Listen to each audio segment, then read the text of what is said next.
अपनी विविधता और अनेक धर्मों के लिए जाना जाने वाला देश भारत भूमि, जो कि एक भगवान की भूमि कह सकते हैं। आज भगवान महावीर स्वामी का जन्मदिन है, जो कि जैन धर्म के 24वें तीर्थंकर हैं, और उनके जीवन पर, उनके जन्मदिन पर बहुत बहुत शुभकामनाएं।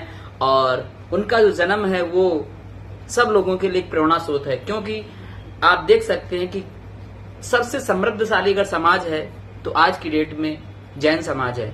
जैन समाज अपने महावीर स्वामी जी ने जो शिक्षाएं दी थी उसके अनुसार चल रहा है, तो आज बहुत ही समृद्धशाली है। और उनके जीवन के बारे में अगर हम देखते हैं तो उनका जन्म कुंड ग्राम में हुआ था, जो कि इस समय वैशाली कहते हैं, जो कि अभी ये बिहार में पड़ता है। और इनके पिताजी का नाम सिद्धार्थ और इनकी माताजी का नाम लिच्छवी, जो कि राजकुमारी रानी त्रिशला के पुत्र थे। और ये इक्ष्वाक वंश से संबंधित थे। और इनका जो आध्यात्मिक जीवन है वो इस प्रकार से है कि उन्होंने 30 वर्ष की आयु में सांसारिक जीवन त्याग दिया था, और 42 वर्ष में मतलब 42वीं साल में इनको कैवल्य प्राप्त हो गया था, मतलब सर्वज्ञता प्राप्त हो गई थी, इनको सब चीज आ गया था। और पावा पटना के पास में अपना पहला इन्होंने उपदेश दिया था।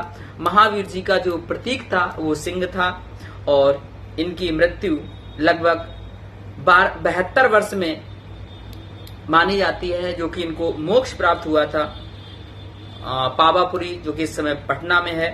और उपलब्धियां अगर हम बात करें तो महावीर को हम महानायक के नाम से जानेंगे। और जैन या जितेंद्रिय जिन्होंने अपनी सभी इंद्रियों पर विजय प्राप्त कर ली, उसे जितेंद्रिय कहते हैं। और तीसरी उपलब्धि इनकी निर्ग्रंथ, जो सभी बंधनों से मुक्त हो गया हो, आजाद हो गया हो। और इनकी जो मेन जो 5 मुख्य शिक्षाएं हैं वो इस तरह से है। अहिंसा, दूसरा है सत्य। अहिंसा का मतलब है कि किसी भी मन वचन और कर्म से किसी की हिंसा ना करना, किसी को कष्ट ना पहुंचाना। दूसरा है सत्य, हमेशा सत्य बोलना। तीसरा है अस्तेय, चोरी ना करना, बहुत बड़ी बात है।